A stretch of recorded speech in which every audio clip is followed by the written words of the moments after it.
Well, after last weekend, severe weather brought power outages. What can you do if you lose power during tonight's storms? Storm Tracker 8 reporter Alexis Bellamy joining us live after speaking with Dominion Energy about how their crews are preparing tonight. Alexis. Yeah, Eric, good evening. Earlier today, I spoke with Jeremy Slanton. He's a spokesperson for Dominion Energy. Now, he says Dominion has been monitoring these storms that are preparing to make their way through our area over the next couple of days. He also says the Dominion has crews and trucks staged and ready to respond to whatever comes our way. Tonight, we're expecting heavy rain and wind, like what we saw last weekend that brought these trees down in Ashland. Dominion crews out there for hours trying to get the lights back on.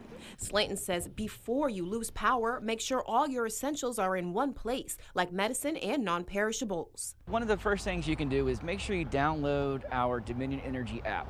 That is one of the quickest ways to report if you've lost power. But what about what happens after you lose power? I asked Slanton about what the storm restoration process looks like and how they determine where and when to start when it comes to getting customers' power back on. He says the power restoration process is a complex effort.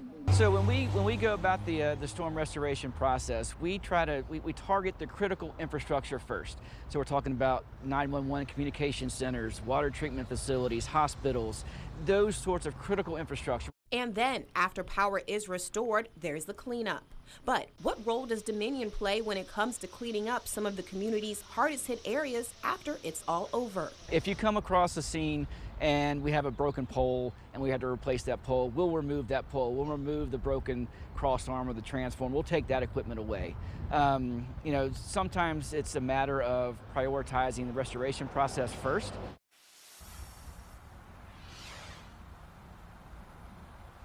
Now, Slanton says there are misconceptions when it comes to reporting an outage. For example, he says that people tend to think that someone else in their neighborhood went ahead and reported an outage for everyone, when in reality, they don't end up reporting it themselves, and that itself can lead to inaccuracies. Slanton says the more people to report an outage, the better. In Richmond, Alexis Bellamy, 8 News.